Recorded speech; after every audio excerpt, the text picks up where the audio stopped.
All right, cool. So let's just Start run off. the intro. So who do we have here today? Jose Canales from the Money Store. How you guys doing today? Good. Thank you for inviting me, by the way. Of course. Very So glad to for our have first official episode, right? you. Yeah, that's yeah, what I'm saying. yeah. So pretty much we just wanted to touch topics like first-time home buyers experiences and people who are currently homeowners now and they want to leverage their property, leverage their money, and see how they could get into other properties. Yeah, let's talk about the first-time home buyer that we just closed on the one on Hilton Avenue. What was this? 53 Haldon Avenue. Yeah, that was was a very smooth transaction. I think we closed like in, I think we had it clear to close in like 2.5 weeks, but. And I think we closed in like 3.5 weeks, right? Yeah. So that was a first-time home buyer, no experience, they didn't have no idea of how to purchase a property. But with our team, right, with your guidance and my guidance, and he was able to accomplish what he wanted, and it was a great transaction. He was very happy, by the way. I saw. Well, I'd be happy too. The guy's cash flowing like almost $2,000 a month. Pretty You good. know? I mean, both sides are happy.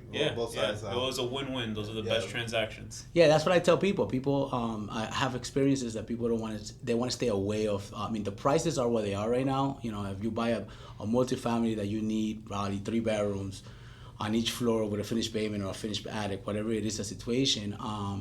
You're not gonna find it for a price of $650,000. So that's what I tell people: not to be afraid on getting into a property that is $800,000, $900,000.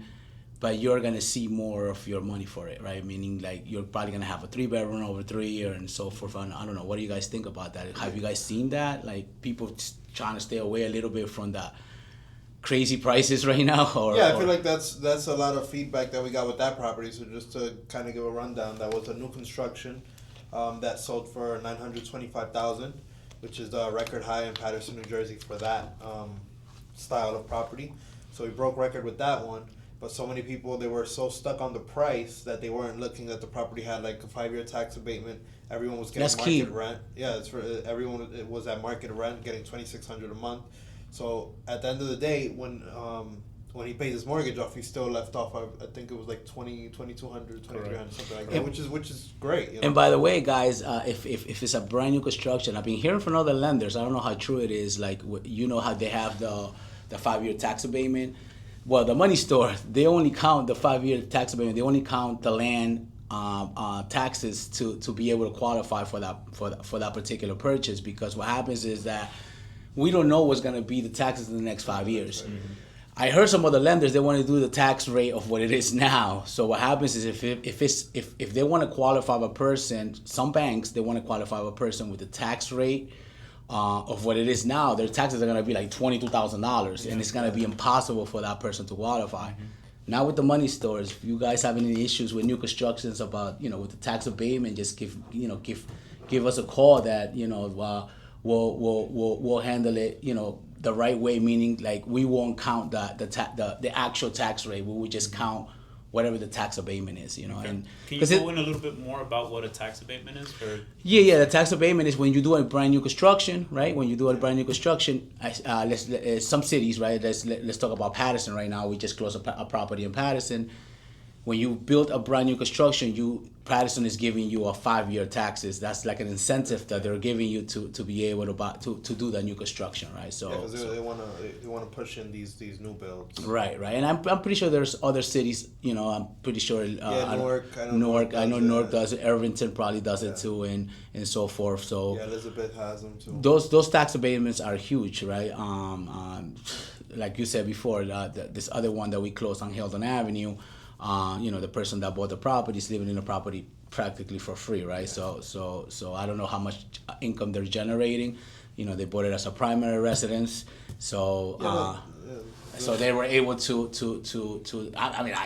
They were happy. Yeah, the tax abatements. I mean, what are taxes normally now? Like $12,000. That's $1,000 a month. Yep. $12,000 a year. 5 years, you're saving $60,000. Mm-hmm. So it's huge. It's huge for. It's a very nice incentive that the city provides builders in order to move some, because there is a lack of inventory. Right. That's the truth. So it incentivizes people to start building and creating that inventory. Definitely. And let's talk a little bit about the other transaction we just recently had. What was it, like a week ago? Oh, with Bushman. Yeah. 29 Bushman and Helden. Yeah, the clients were very. I mean, we could have an easy transaction as long as the whole team is together, and I think that's key. That's what happened. We closed 5 days earlier than the anticipated closing date. Correct, and that's not because, I mean, Jose is fast, but not because Jose is fast, but also the team, right? So if you have a team in place, you have the realtors that are doing what they're supposed to do. You have the lender that's doing what they're supposed to do, and especially the client. I mean, the clients were great, especially the daughter. She was every time we asked her for something, she was right on the money, and she was giving us whatever we needed quick. So with that having in mind, we were able to close that 5 days before the closing date, right? So we were ready. So it's to me, the key is having a team, the correct team. Attorneys have to be involved. Shout out to Rocio, right? Because she's great, right? Shout out to Rocio from Village and Title. She's amazing. If it wouldn't be because of her, also there would have been a couple of delays through there, right? So like I said, the whole team grabbing the right lender, grabbing the right realtor, grabbing the right title agent, the right attorney. That's what makes transactions successful, right? And that's us, right? Because it's been happening already, not only in one transaction, but a few of them. Yeah. Not only that, you want to find a team or professionals that don't hide from you when something's going on. Someone that okay, this is going on. Let's find a way to fix it, rather than just starting phone calls and doing that. That only throws you back and makes you waste more time. So I feel like that's important too. That's huge. And Randy, can you tell us a little bit about if this was like a first-time home buyer, investor? So this was a first-time home buyer. The daughter that he said she was actually pregnant. They were going to upgrade to something bigger, and they had to come up with like 3 times the rent. The rent was like $2,300. I'm like, listen, he's my barber, the client. I'm like, listen, if you can just hold off for a little. You guys have the money. Let's stop by Jose's office, get you pre-approved, and let's see if you guys can just get into a property, rather than paying so much money for something that isn't. It's a rent. It's not going to be yours. So we stopped by Jose. They didn't think that they were going to be approved, and then they were approved for $650. Then we found this off-market property, and they were, from the moment that they first saw it, they're like, this is the one. So we fought for it, and they got it, and then the transaction, this was my smoothest transaction. Do you know if they had any type of beliefs that potential buyers might have out there, like that possibly might have limited them? Their main concern was really if they were going to be approved. Okay. They weren't even aware of a 3.5%. They didn't know if it was 15, 10, 20%. There's so many things. So I feel like that's something too that some people. Not everyone knows, not everyone knows these different programs. So I know that was a concern that they had. So it sounds like Jose kind of alleviated those concerns. Yeah. I told them, I was like, listen, you guys are first-time home buyers. You guys will qualify for 3.5%. You'll need more or less this to buy a house. They had it, and they went for it. And not only that, I think that the key thing to it is, like, if you have somebody that is interested in buying a property, always either let's do a consultation, right? Because you never know, right? Because people sometimes tend to we have many programs. I mean, right now it just got approved, on a 24 bank statement that I just on my phone, and another deal that we have together. Yeah. So there's many different programs out there. We have FHA, 12-month bank statement, 24 bank statements, P&L. I just had a customer come in yesterday. He's doing a P&L only, right? So he's a self-employed. Obviously, this is for self-employed people. So do not say no to a client, right? Just let bring them to me or to an expert that does loans, and let us figure out what's the best way for us to be able to get them a loan. Yeah, if there's a will, there's a way. As long as they want to take that step, then we'll find different ways. Like that's the one that you're talking about. She's a business owner, but she couldn't buy the house FHA. for other reasons, but Jose She's was self-employed. Yeah, she's self-employed. So Jose was able to do a 12-month bank statement, right? Jose? 24. 24-month bank 24 statement. gets you a better rate. So Yeah. we were able to, I told her, say, you want to do 12? She was able to give me the 24. Obviously, 24 gets you a better rate, and she's able to. Yeah, so she's doing that loan 24 months, and now she's able to buy her property. Nice, so nice. so yeah. So And she's buying a one family 10% down. Yep. You know what I mean? That's a minimum down payment for the 24 bank. Yeah, so she 24 was actually working with another lender when she came to me, and he couldn't give her anything than 20% down. So that she was like, "Listen, I really love the house, but I can't do 20% down right now." So I'm like, "Listen, speak to Jose. Let's see what are his options." And he was able to get her the 10% down, and she was thrilled. Got it. So it's kind of like a doctor, right? You want to get a second opinion Yeah, on yeah, something, of course. just in Yeah, case you have yeah, your yeah. primary doctor, but it's always Yeah, good to exactly. get a second opinion. Exactly. That makes sense. At the end of the day, the client's gonna go with whoever is giving them the best options, right? They're gonna shop around like any business, and that's just what it is. Beautiful. Jose, can you give us an example of pretty much, not saying no to a client and more like saying when, such as like maybe they had some credit issues, Right. employment. So so it all depends on the client. Every client has a different situation, right? Every client has different, it might not work sometimes, right? I'm not telling you that it's gonna work all the time, but my job is to sit there and try to figure out what would be the best program or the best, for that particular client, right? What would be the best program? So yeah, sometimes, it doesn't work, but majority of the times, I mean, you guys kind of fill it out. You guys kind of know, if that person is really going to be able to qualify. Sometimes they think that there's clients that think that they can't use their kids, even though they're working, to buy a property, believe it or not, right? So I'm like, why you don't buy? Oh, no, because my kid wants to go ahead and buy a property in a year from now or 2 years from now. They could still buy a property 2 years from now if they wanted to, right? As long as I always give this example. Like when I bought the property with my mom, I was still living in my mom's house, but my mom needed me to co-sign for her for the purchase of the property. I was living there. But it was her house. That was not my house. But when I got married 3 years after, I was able to buy another.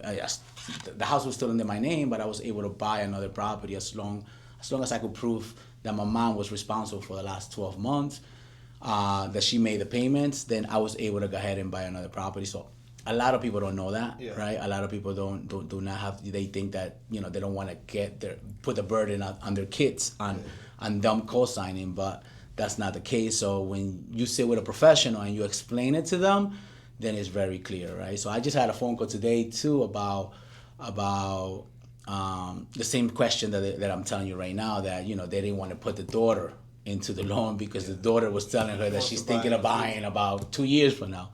It's not an issue. Spoke to the daughter. Guess what? She sent me all the paperwork. Yeah. And it was just a clarification. That's all it was. She needed to hear it from a professional. And now she's good to go. Now they're ready to be qualified to purchase a house. Yeah, and she wants to buy in 2 years, but the program is 12 months, right? So correct. As long as, let's say me and Albert are buying a property, if I make the payments for 12 months, Albert can then go ahead and buy another property, FHA, 3.5% down. Correct. Yeah, so which is a game changer, especially for the areas we work in, who are mainly FHA, and that's kind of what they're looking for. Yeah. All right. So kind of took like drift overs from the FHAs. So what do you offer for like investors? Like what are some loans that when you have an investor who is already seasoned and wants to?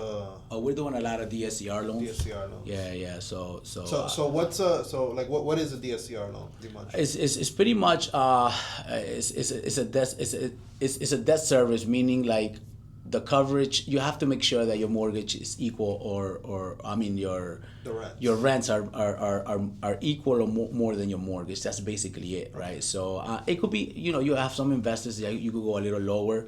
Most of them, they don't want to go 0.75. When I tell you 0.75, how do you calculate that? You calculate your rental income divided by your PITI. So the goal is to try to be over 1%, right? But I just locked one in. It was a condo.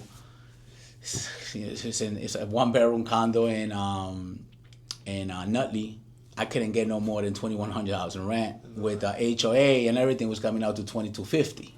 So my debt service was at 0.91, so it was less than 1%. You know what I mean? But I'm still able to do it. The only difference is that some banks, the rates might be a little bit higher on that debt ratio. So if, let's say, your debt ratio is over 125, like, again, how do you get that debt service? Is your rents divided by your PITI, by your mortgage, you get that percentage. So if it's more than 1.25, then basically you're gonna get the best rates out of that. But once it goes to 1, you're gonna get the decent rates, and then once it goes below 1, some banks will still do it, but they're not. But the rates are a little bit worse. So to me, it was a game changer this year. Last year, I had a good year last year, but this year I already beat my numbers from last year, and we are only half of the season. And due to why is the reason that last year I wasn't dealing with a lot of investors. I wasn't doing a lot of investors. I was only doing first-time home buying. FHAs and conventional first-time home buyers, right? I was doing some investments here and there, but not much. This year, I changed in the beginning of the year, I created my plan, and I needed to know and find out, hey, what do I need to do different than last year? And what I didn't do last year. And that was one of the things that I didn't. So I've been in the business for a while, so I kind of say, well, I know a couple of investors, like, why they're not giving me their business, let me go after them. So that's what I started doing. I started making phone calls to a lot of investors, and now they're using me a lot on doing the DSCR loans because, first of all, we bank them, we don't broke them, right? We don't broker them out. Some of them we do, very little.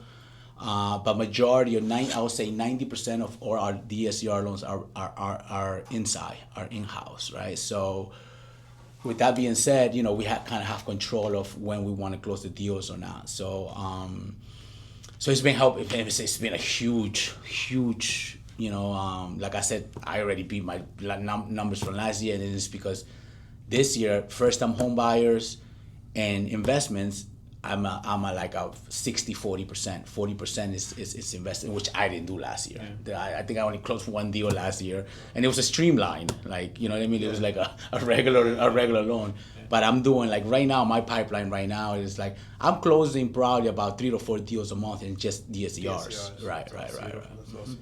Jose, what would you tell an investor that's watching us right now and they don't have an existing relationship with you right now, but they're leaning in the direction of, just shopping around? What I could tell you is one thing that I know. I've been in business for a long time, so one thing is that I studied this year many different programs on how to do investment properties, especially DSCRs. So what I'm different, I think, than most of people is that a lot of people don't know and don't have control of the whole deal. You know what I mean? Meaning, like, I just had a guy that got transferred over from another lender. The guy made him pay for an appraisal, did everything. He didn't bother checking what the rents were. He didn't realize that the rents were in, if the rents are in the MLS, right, then you have to let your client know, hey, listen, these rents are not going to make sense for this property, right? Because but the guy wasted all this money. And when he came to me, I'm like, hey, listen, this house doesn't qualify. Like, I would have told them off the back. So those are the little things that people don't do. It's not just doing a DSCR. You have to look at that, and then you also have to make sure that the appraised value is gonna be there, right? But what makes me different from other lenders, I'll say, is that I think I have control. I think I have control of the deal, from underwriting all the way to closing, right? Appraisal is a huge issue right now sometimes with especially rentals, right? Mm-hmm. So if they don't know, if that person does not know believe it or not, there's a lot of loan officers out there. I spoke to a couple of loan officers. I ain't gonna mention any names, but they don't do these DSCR loans. Mm-hmm. I'm like, what are you doing? Like, you're not doing any of the DSCR loans? No. I mean, they have good numbers. Yeah. If they have good numbers, their numbers will be double if they knew how to do DSCR. So, investors, give me a call that I could make it happen. So that's all I could say. Just to go back to that point you just made, Jose. So let's say that buyer, right, the house didn't qualify because the numbers were, I don't know, the rents were under market value. Is it possible, if given situation, if we were to get the house vacant, right? Let's say he were to buy the house vacant, can you guys go off? We will projected market rents. Okay, so in that case, he would just have to, I guess, negotiate the deal, see if they can give him the house vacant, right? Correct. Or do not list any or rents list right any now. I'm rents, just kidding. yeah. But what I'm saying is, yeah, put it vacant. You know, that would be the goal, the idea. Because, I mean, if I bought a property, think about it. If you buy a property that you have, right? He wants to sell his property. He probably bought it at $300,000 6-7 years ago, right? Now the house is worth $800,000. He's probably comfortable at $1,500 a month on rents because his mortgage is $2,000 a month, right? But now my mortgage is now you're buying a property at $700. Now your mortgage is gonna be $6,000 a month. That $2,000 rent is not gonna make sense. Exactly. You know what I mean? So for him it is, but not for the new buyer. Not for the new buyer. Yeah, it doesn't Correct. make sense. So what do you? So let's say now, right? These people who bought houses 2020 and before that they have a low interest rate right now. They're comfortable with their mortgage payments, but they want to buy something else, or they want either. Bro, I'm sorry, but I had to because I know what you was asking me, so I'm like, take your money out. Yeah, you exactly. know, to buy more properties, to get more investments, to leverage your money. That's the most important thing. Just you keeping that money there. I get it. You got your 2.75%, and I get excited when I talk about this. Take your money. Obviously, take your money out to invest. Don't take your money out if you're gonna go on vacation and waste your money and things like that, right? Because not stay the way you are. But if you want to invest, take your money out to either buy another property or whatever it is that you want to do. You want to open up a business or whatever you think is gonna happen. Obviously, we would love for you to buy another property because properties is where the money is at. Take it out. Don't be afraid of that 2.75. You know, I just closed a HELOC in 5 days. The guy went to TD Bank. He had a finished basement. I think they found something in the basement. I don't know if they found a stove in the basement. TD Bank killed it on a HELOC. He came to me. We don't do appraisals, and on this HELOC we didn't need to do appraisals. He closed in 5 days. He applied on Friday of last week. He closed Monday. So it was like I'm telling you 5 days because Saturday and Sundays we got Saturday and Sunday. He closed in 3 days on the HELOC. It doesn't work for everyone. I'm not saying that it works for everyone, but if not, just refinance your property and take. My thing is take the money out to be able to buy something else, right? To leverage your money, right? Because as you know, if the money's stuck into the property, it's not doing anything. Yeah, you got a great rate. Good for you, right? But if you're not doing anything with that money, like what's the point? I mean, if your goal is to pay it off and just don't pay taxes and insurance for the rest of your life, then and you're comfortable if that person is comfortable with what they're doing, then it's all good. But if you want to invest, you got to leverage your money. You got to take it out. You can't just. It's not just about thinking about that 2.75. It's how much money can I make with if I take out this money. You know what I mean? Like, okay, you got a 2.75. You don't want it. Okay, you refinance right now, and now you're at 6%. Right? You're paying, let's say, $1,500 a month. But now you got to look at those $1,500 that you're paying or $2,000 a month for that $150,000, $200,000. How much money are you going to be able to leverage to get back? So that's why you have to do the research on that to see if it makes sense. But yeah, I mean, if they want to keep their interest rate. If they want to keep the interest rate, I mean, some of them they do. Some of them they're going for a HELOC, but the HELOCs are not that cheap. You know, like on a 20-year HELOC right now, they're about 9 to 10%. That's what you're gonna get in a bank right now on a HELOC. So if you do the average between the two loans, you know, you're gonna be at 5.5. You're not at 2.75. You're probably gonna be at 4.5 to 5. So you know what? It's probably the same thing, but they just say, you know, some people feel like, oh, you know, I'm gonna be able to pay the second mortgage off if I don't put it together. I get it, you know, but yeah, I mean, if it was me, I've been that type of guy that if I have a chance to take it out to invest on something else, I mean, that's the way I always learn how to make money. Yeah. So I think that, you know, for them not to be afraid. I get it. Their first-time home buyers are a little skeptical about that. But I think it's just a matter of educating them, right? And a matter of explaining to them what they can do with this money. I have investors. I had a guy The guy bought a property from me in Hackensack. He's a business owner. He owns a bagel shop in Hackensack. I did his mortgage like 12 years ago. He paid off his house. His house is paid off. Comes to me. He has money in the bank right now. He has about $200,000 in the bank. He's like, Jose, what should I do? I said, what do you mean, what should you do? I was like, yeah, should I buy? I said, yes. What are you waiting for? Like, so now he's looking to buy another property. Now I'm taking money out of his equity house because now he wants to buy 3 properties out of his equity. He was like, I should have done this a long time ago. I said, unless you want to start unless you want to stay working in the bagel shop for the rest of your life, in which it's a good job, but he's getting older. And working in a restaurant, you got to wake up at 4:30 in the morning. Yeah. You know what I mean? So I said, you're not getting younger, you're getting older. Do you want to do this for the rest of your life? Or do you want to buy properties so like that little by little you collect whole and sell that business and you don't have to rely on that business anymore? It makes sense to him now. I'm cashing him out right now. He already got another partner, and they're trying to they're looking for properties right now, right? So that's, for him, it's like, I should have done, he told me I should have done this 10 years ago. Yeah. Send them in these way. It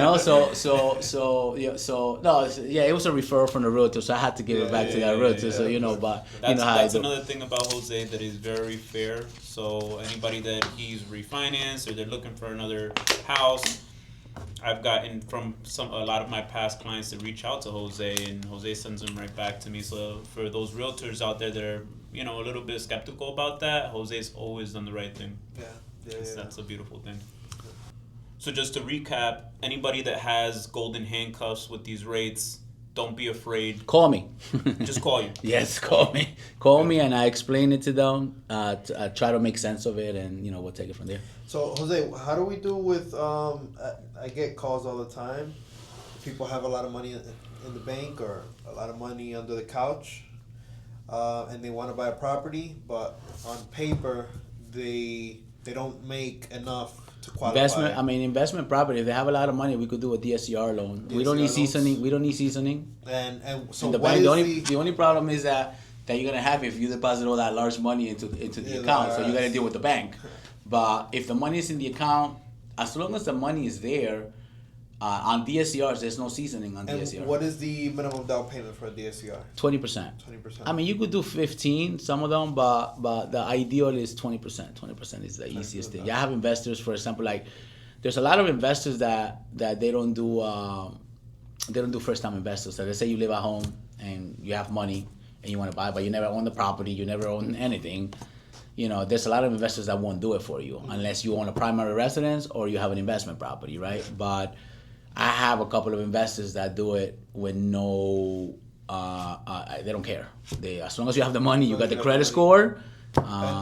So with those people, you don't need to have experience. No experience at all. No experience at all. Okay. So for those new investors, it would be ideal for them to call you because they have to have money though. They can't do a 3.5%. Some people have the money, right? But they get turned down by a lot of these hard money lenders because they don't have the experience. No hard money. This would be a straight up DSCR. Yeah. No, but I'm saying they get turned down they try to go hard money, but they get turned down because they don't have the experience. So they're like, what do I do? No. If they have the money and they don't have no experience, they never own a property, they have to have good credit, though, right? That they can't have. They gotta have something, right? Right. They have good credit and they have the money. Even if they have no experience, I could get it done. It'll be a 3 weeks to 4 weeks turnaround on a purchase. Okay. Yeah. So that's not an issue. And then with the hard money, now that you mentioned hard money loans, What's the difference between the two? Hard money, DSCR is more for purchases on properties that are habitable that you could live on, right? Now, the minute that the property is not habitable anymore, like the property is distressed and needs repairs, there's no lenders out there that's gonna lend you money unless it's a primary residence, right? And then you could do the regular 203K, or you could do a home style renovation for primary residence. And then you also could do home style renovation and investment properties for one families only. That's a conventional loan, right? But if you get a multifamily that is very distressed, there's no lender out there that's gonna lend you money. So now you need to go hard money, right? So then when you go hard money, then basically what the hard money does is they'll lend you money based on for the repairs, for whatever the repair. Yeah. As long as the ARV value, right, depending on the experience on there, some of them are lending six. If you don't have no experience, you're probably gonna get 65 ARV value. If you have experience, you could get all the way to 75. Some of them do 80, right? But 75 to 80. That's like short-term financing. It's a short-term financing. Yeah, they'll lend you the money for like I'm closing one next week.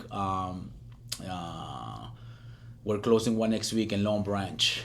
It's been clear to close since last week, but they had title issues, so hopefully it's gonna close next week. And it's the guy bought it for $1 million, 1.50. He put 20% down because we had to get the ARV value to work. So he put 20% down, and we're lending them for repairs, I think about 900. So the appraised value came in at 2.8, 2.7. Okay. You know what I mean? So he's converting it, a 4-family to a 1-family. And you're probably wondering why. Reversing it. He's reversing it, right? Because I would rather take the 4-family, but to him is like the 1-family is worth more because he's right across from the beach, and people that his goal is to Airbnb it. He's probably gonna be renting it like $10,000 to $12,000 a month. I mean, on a week. A week on if Airbnb. on Airbnb, yeah, because Rather than dealing with four different tenants and whatever. So he did one. He bought one last year in Long Branch also, and he was able to convert that 1-family. That one he converted it into a 3-family. Oh, okay. So he but that one is farther away a little bit farther away from the beach. Yeah. So now, like, I think he bought it for I forget the numbers right now, but I know I think his mortgage was like $8,000 a month. I think he's renting each apartment for like $6,500, and brand new 3 bedrooms and each floor. So do your math, you know what I mean? So he's made that guy's smart. So what type of loan was that? For what? For the Long Branch guy. Which one? The hard money loan? Oh, it was a hard money. It was a hard money, but the other one that I did before, the one that he did, he did everything cash. He bought the property cash. He fixed the cash. He spent $1 million. Nice. Here comes Jose. Did a DSCR on him because he owns multiple properties, and I gave him his $1 million. I think I gave him $1.2 million back. Beautiful. And back into his money. So when I did the mortgage for that $1.2 million, the taxes were not assessed yet, so his taxes were only like $9,000.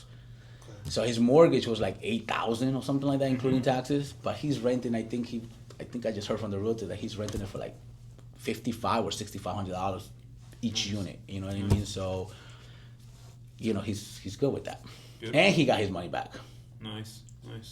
So I know Randy was talking about people that have quite a bit of money. Let's go on the opposite side. What if somebody doesn't have the money? But what was that again? I'm sorry. Somebody that doesn't have as much money to invest into properties, but they have a friend that has the money, or a partner that possibly may have the money, or a parent. How would they work that out?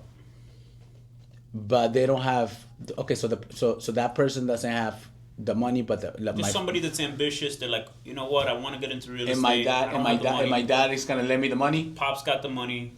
What can we do? We could in the income, and he doesn't make any income, or he's self-employed. Or if he has, he could buy a DSCR. DSCR, right? Yeah, his dad could just. And if he qualifies for an FHA, he can still do an FHA and get a gift. Right? Yeah. If let's say for example he wants to buy his first 3-family house, FHA with a family member, everything could be gifted. Yeah, down payment and closing costs. Okay. You could gift it. So if the dad wants to give him $50,000 as a gift, you could do it all day. It's not a problem. Conventional too, you could get gift. If you put 20% on a conventional loan, everything will be gifted. The problem is not the problem, but when you put less than 20%, then you have to have 5% of your own money savings for conventional. So a lot of people forget, right? Because I remember that you used to text me through Instagram. Oh yeah, 5% investment, right? So I'm like, oh yeah, it's great. But a lot of people forget that we could do 5%. Always 1 family, right? 2 to 3 and 4 family, only through Fannie, not Freddie, right? Because Freddie wants 15% still, right?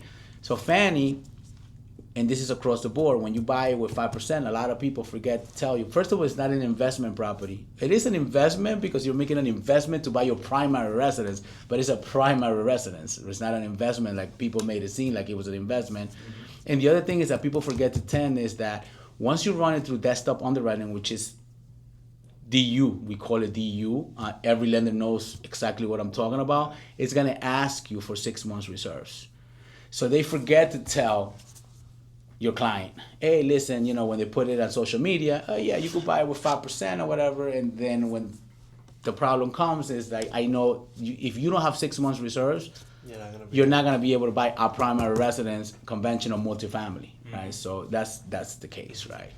The other problem that I've been seeing. So also, everything you see on social media is not true?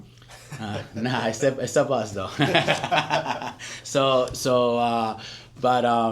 But then the other thing is too is like with FHA, how you could buy multifamilies, right? So that's why I tell when we were talking about rentals before, right? The problem we're having right now with FHAs with 3 and 4 families is that we're having the prices are like right, 900,000, 850, whatever it is that they're selling the 3 and 4 families. The rentals are not there, right? Because you gotta know that you gotta be self-efficient with the rentals, right? Not only the person have to qualify, but you also have to be self-efficient with the rental. So if the rents are not there, if you got a 3 family that you have a 1 bedroom in 1 floor, 2 bedrooms on the 2nd floor, and 2 bedrooms on the 3rd floor, if you're buying a $900,000 home, your mortgage is probably gonna come out over $7,000 a month, right? If it's not a brand new construction, right?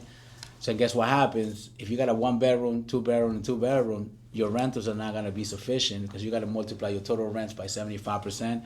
It's not gonna be sufficient to be able to qualify that rental with that particular new mortgage that they're trying to acquire. So guess what happens? You're not gonna be able to do it. So guess what happens? Now you have to change the program. When you change the program, now you got to go conventional. But conventional, they don't care about the self-efficiency. But you could put 5% down as long as they qualify. But you also need the 6 months reserves, right? So it's different things that we got to do, right? So that's what I tell.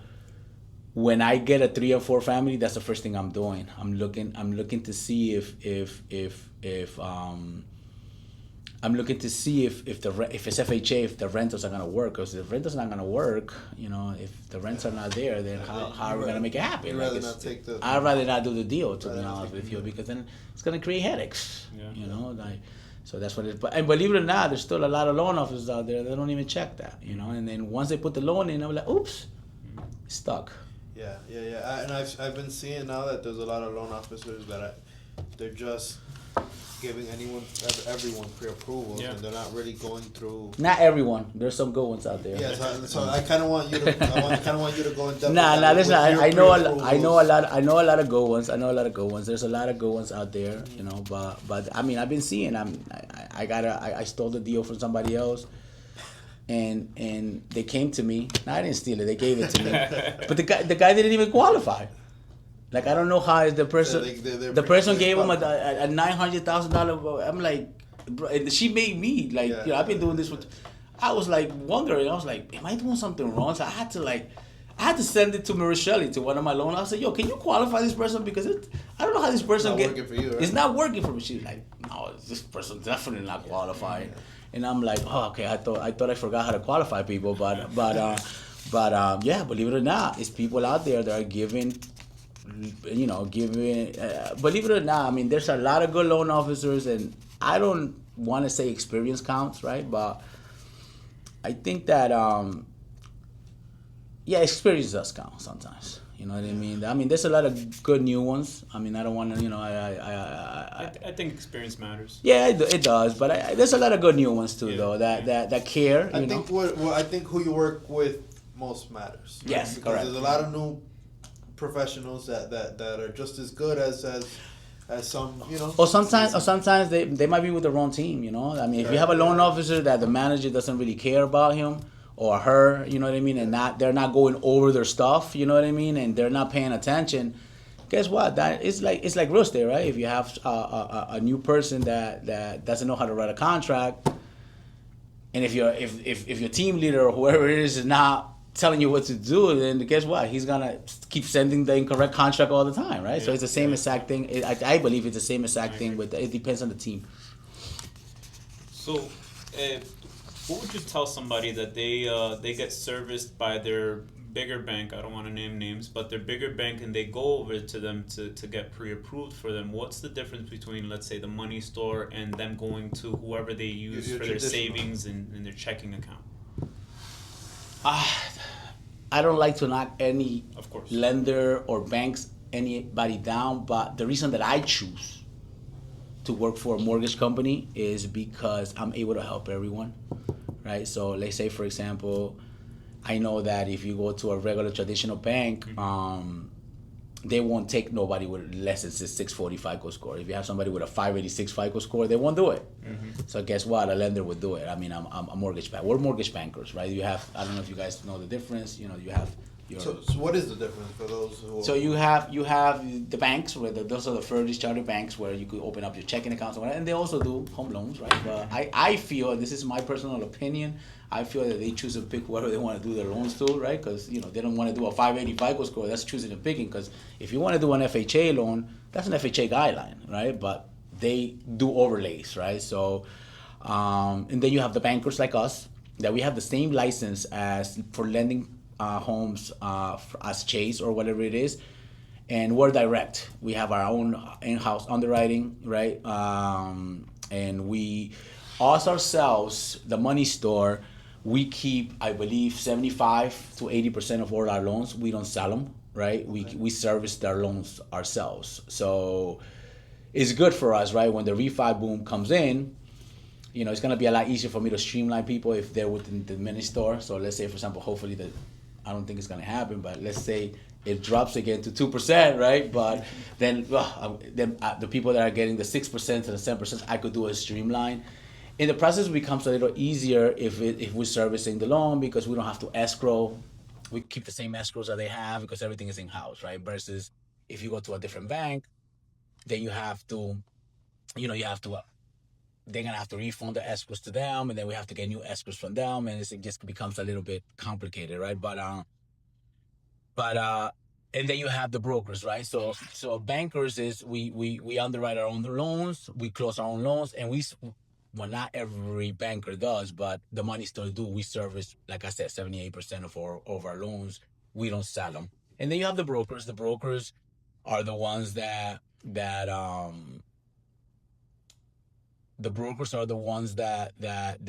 they send the loans out to somebody else, right? To get under it. They don't underwrite. They close under somebody else's name. So that's why when you see, they send it to UWM or Rocket Mortgage or whatever it is, that they send it to somebody else. Bankers also sell their loans to other investors. I'm not saying they don't, but like I said, the money store don't. The money store keeps 78% of all. We use a company called ServiceMac, where they do all the servicing for us. They're the ones that send you your bills every month and things like that, right? So it's great. I think everybody has a different advantage. I know some brokers be saying that they're better than bankers, right? Yeah. But I don't think so, right? They're saying that they're giving better rates than bankers. I don't think so. Maybe some bankers they are, but let's compare some rates with the money store, and then we'll see who's giving better rates. But yeah, I think it's just a choice of what people like, right? I just like to stick to one bank. Yeah. Like, and brokers, you got to send it to Chase. I don't know how they work. You got to send it to UWM. You gotta send it to PRMG, and whatever. For me, it's just a lot more work, to that. Yeah, that's about it. But it's just a choice. Yeah. All right. So Jose, what would you say to those people that they're on the fence of buying, but they're waiting for interest rates to drop? You want me to bring you a skeleton? That was a good one. you know that I had a friend of mine. I think what's her name? I think Paola. She works for. She used to work at First Alliance Home Mortgage, and then I think she was for Cross Country. That she did a video about clients waiting for the. Yeah. I thought it was so funny because she put a skeleton there, and then like making it like you're gonna be. I had that question yesterday. Actually, I had a guy. I wrote to give him my number like 6 years ago. I still have your number. And I think he lives in one of those towns. I don't know if it's like the houses are cheaper. I think you had a listing there one time. West Milford. In West Milford, correct. That was exactly. He lives there. Oh, I could find a cheap house. And then he's like, yeah, Jose, do you think I should wait? And I'm like, you should wait. How much you pay rent right now? about $1,800 a month. I said, yeah, but I don't want to buy no more than $250. That's the type of client that he is. So I don't want to pay too much. Okay, so even if you buy for $200, $300, whatever it is, my response to him was, I don't know what's gonna happen in 6 months from now. I could tell you what happened the last 6 months, right? Now, if you're gonna keep waiting, right? You keep paying $1,800. How long you been living in the property? 7 years. So you want me to do your math of how much money you spend? And if you would have bought your house 7 years ago when you were supposed to be looking for a house 7 years ago, guess what? You would have had equity. The interest rate would have been low and everything like that. So if you keep waiting, so I said, listen, my suggestion to you is, I don't know what's going to happen in the future, but if you have the opportunity to buy a property now, do it. Now, if you can't do it, you can't do it. Then go rent. But if you have the opportunity, you have to, don't wait until the rates go down, because I don't know when that's going to happen. Yeah, and even if, right, even if the rates tomorrow, even if they go down to 2%, right? What happens with the inventory and it's gonna be harder. Everything's gonna be harder. Yes, because what's gonna happen with prices? They're gonna go higher. They're gonna go higher. And not only that they're gonna go higher, it's gonna be more competition. More competition. This is what I try to tell the people. Even if interest rates were to go down, then prices are gonna skyrocket. It was insane. They're gonna go up when the interest rates were. It's hypothetical. Rather, as you buying, right? Let's say you buy now, 650, 750, whatever it is. And then the interest rates do go down the way people think, right? They go down. You can always refinance. Mm-hmm. But guess what? You bought at a lower price rather than buying $100,000, $50,000 more. But Randy, we just went through it. Yeah. When the interest were 2.5%, you saw the lines that they were showing? Yeah. Oh, the market is booming. I said, the market's not booming. It's like, it's low inventory. Yeah. That's what it is. And then you got more buyers. Mm-hmm. Now you don't see the lines anymore. Yeah. I mean, it's still, especially in North Jersey. I don't think that's across the country, obviously. But here in North Jersey, where we work at, I think there is lack of inventory. And that's why you still see, people say it's a seller's market or whatever here in North Jersey because again, but you don't see the crazy lines anymore. Like, yeah, I feel like it's picking up. I don't know if you could. Yeah, no, it's definitely. But not the crazy lines. I used to see lines like. Yeah, no, it's not like the Walmart Black Friday lines anymore. Yeah. But we are still receiving a lot of highest and best when we're representing buyers, and as listing agents, we have multiple offers. But it just speaks to what Jose was saying. We do have a lack of inventory, and whoever's waiting for this market to crash per se. There's a whole bunch of people on the sidelines, but you can't play unless you're in the game. That's what I was. And what we could start doing too, with what you said about people, about when you mentioned about you still best offers, to make the deal strongest on your buyers. What I could do is, I think I mentioned this to you guys before. We could go ahead and do TBDs if you want to. So what we do is we'll get a full blown underwriting. We'll knock conditions out with no property. Yeah, with no property. With no property, and then you'll have and all I got to do is just add the address into the property, and then it will become a lot easier and faster, and we could close faster, right? So I believe you did that for the Hawthorne property.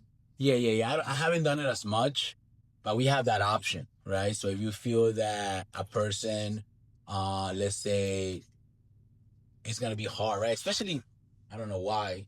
By FHAs, right? They say that, people choose, some realtors, they rather choose. I mean, every investment that we have sold, and every investment that I have sold in the last 6-7 years, I think 95% of them have been FHAs. So me as an investor, if I'm going to sell a property, I'm going to take the highest offer. I don't really care if it's FHA or conventional, because I know that the properties that I'm going to finish is going to be prepared for either FHA or conventional, right? So I don't know why, I don't know, some realtors, right? They want to knock off FHA. FHA is a really good program, right? It's not a bad program, right? So then conventional, it's just. Do you think that it possibly might be a lack of education on the realtor? 1,000%. Yeah, they think that we could bring an appraisal next time, right? So you guys could hear from an appraiser. I had a guy one time. This is about 2 years ago. He didn't want to take our offer. Versus it was the highest offer, but he didn't want to take. And this guy was a strong buy. I'm talking about this guy had a 750 FICO score. My DTI was a 4, but they were young couples that they didn't have 20% to put down. You know what I mean? So they just graduated from college. That doesn't mean that they're bad borrowers. They got student loans, Yeah.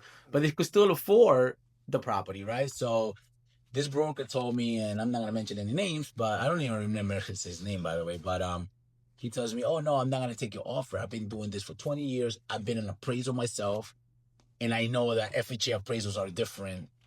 They value different than conventional, and that's not true, right? A comp is a comp. It is FHA or if it's conventional, right? We just close. We just use a comp. I think in a few it was a cash comp, right? That we use. So It was still used. it was still used, right? So a comp is a comp. So I think, like you said, it's a misunderstanding. Yeah, back in the days, right, when we were like probably like you probably was not even born, Randy, but yeah, FHA was a lot more stricter, right? Yeah, don't get me wrong, FHA does it's a little bit more stricter than the painting. Like maybe like if you see a garage that's falling apart, Yeah. then I mean, if I was a realtor. I'm not a realtor, but if I was a realtor, I'm selling the house. I'm gonna tell my guy. I mean, I know things are as is, but if you're gonna take an FHA offer, they're gonna call for it. Yeah. So either you spend $200, $300 on painting the foundation of the property. If you don't tell your prospective seller that, he's not gonna do it, right? So I had a guy that I'm actually got clear to close today. I had a couple. They were buying a house and they were getting the offer. And this is a strong buyer. The problem is that they only had 3.5% and their closing costs to put. I got it clear to close in 3 weeks because they were easy. Yeah. Easy. This is the easiest clients you could get, right? Like easy clients, right? But they were FHA clients. No. Their offers was getting rejected. One of the offers that got accepted, that they really like this house, it got rejected, but then I guess something went down. It didn't go through. They called them back, and finally they took their offer, and I'm gonna go for it. I had to talk to the listing agent. I had to talk to the owner. Gave them confidence, and I was able to clear. I mean, we didn't. I was able to clear it in 3 weeks. I mean, we haven't closed it yet. I think it's closing this Friday because the seller had an issue. But yeah, FHA. I think it's the lack of knowledge, right? And I think we could, as a team, and this is how it starts. As a team, we have to educate our sellers and educate also our buyers, right? And as a listing agent, right, you have to, if you want to make the deal go through, and if you know that it's a chipping thing, either the sellers do it or somebody got to do it, or the buyer does it, right? But somebody has to do it. I mean, and an appraisal, sometimes depending who goes in there, right? Sometimes, they don't call it, and sometimes they do. Yeah. But what am I gonna? If they call it, I'm gonna call the appraiser. I'll be like, why do you put that thing that the garage door that was peeling? I can't tell that to an appraiser, right? So it's something that I think that little things like that, like I never had an issue. I don't know. I never had, and we, in the last 5-6 years, we have sold a lot of properties. We never had an issue on FHA, on an FHA repairs or not going through FHA or whatever. The only issue that you will have if you bought the property less than 91 days and you're flipping in less than 91 days, you don't have a choice but to do a conventional, right? But if you went over the 91 days already, then you shouldn't have a problem, right? To close the FHA. We ran out to one problem. I just ran out to, remember that house that we sold to Christian, the Clifton house? When you go more than 91 days to 180 days, and I haven't seen that, it doesn't happen all the time. If you make more than 100% of your profit, then you got to call for a second appraisal. Yeah. Oh. But who makes 100%? No, that happened to me on a deal earlier, last month. Oh yeah. But it's so out of the norm. Yeah. Who makes it? 500. I just my appraiser, my underwriter called it, but she beat it because when she bought it a day before, she did the contract a day after the 180 days, so she didn't have to do the double appraisal. Wow. Yeah. But I mean, and that just happened probably about 3 months ago. Mm-hmm. But who makes 100%?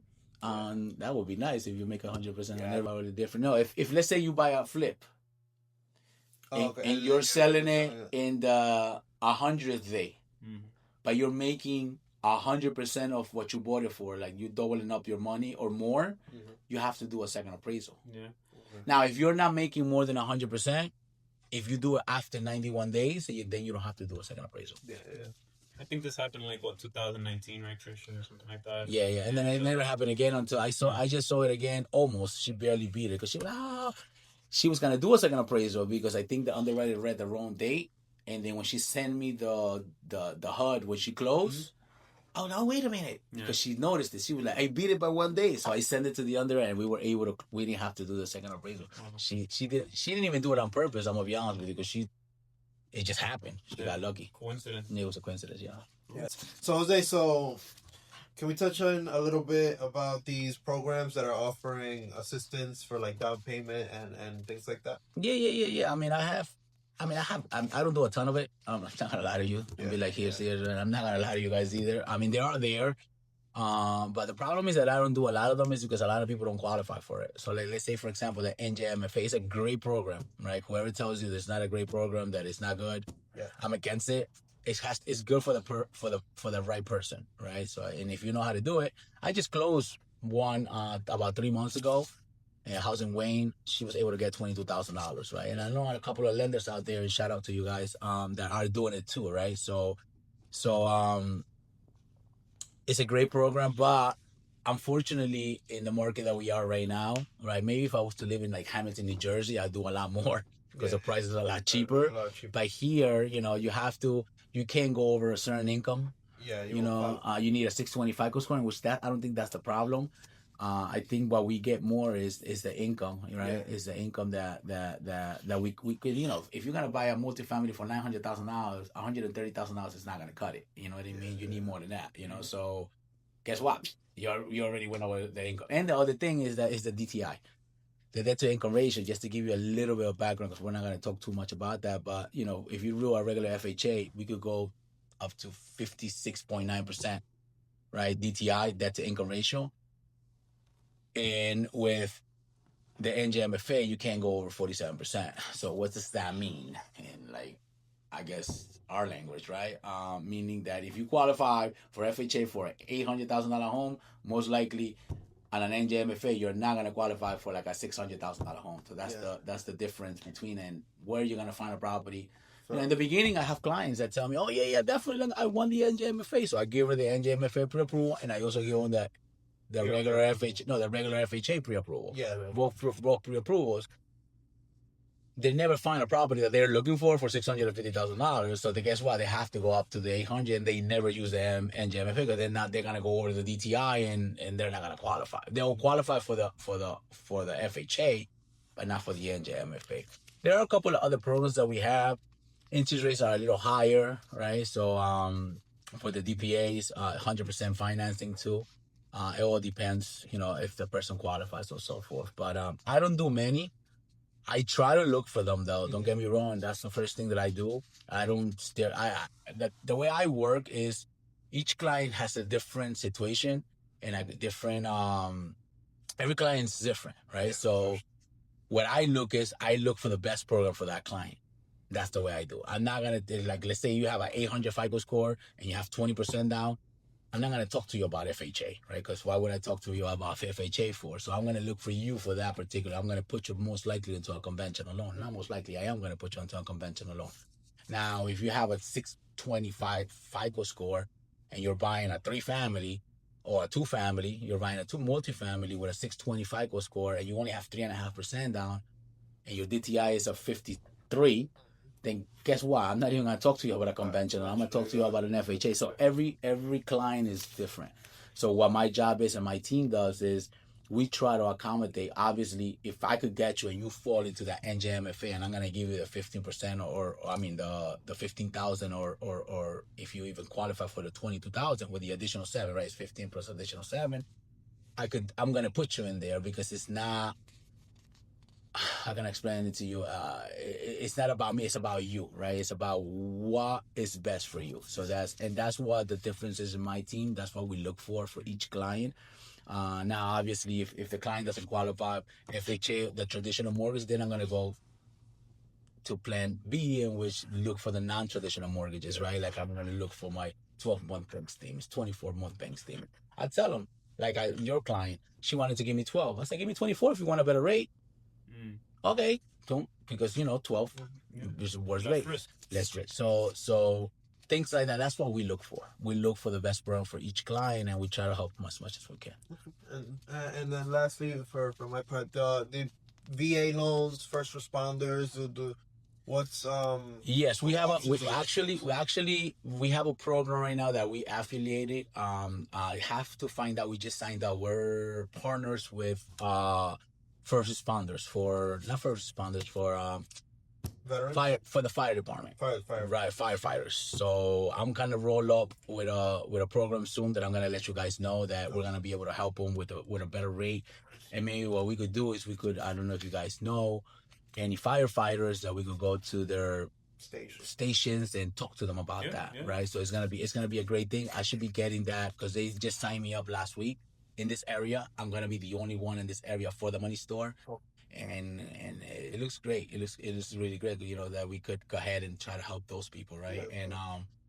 And then the other VAs is just we do in house. We do as a veteran loan, they get 100% financing. I closed a few of them this year, VAs. So that's normal. Everyone that's delegated, they could do VA in house. Yeah. So it's a normal. It's like a regular FHA, but it's a veteran. They have to qualify for it. Awesome. Cool. All right. So let's wrap things up. Well, how can people reach out to you? What's the easiest way? Easiest way is you could just call me on my cell phone. It's 973-600-3142. Or you could send me an email at jcanales@themoneystore.com. Also, you could follow me, Len by Canales, on Instagram. If you guys have any questions, just inbox me, email me, or call me. Awesome. Great.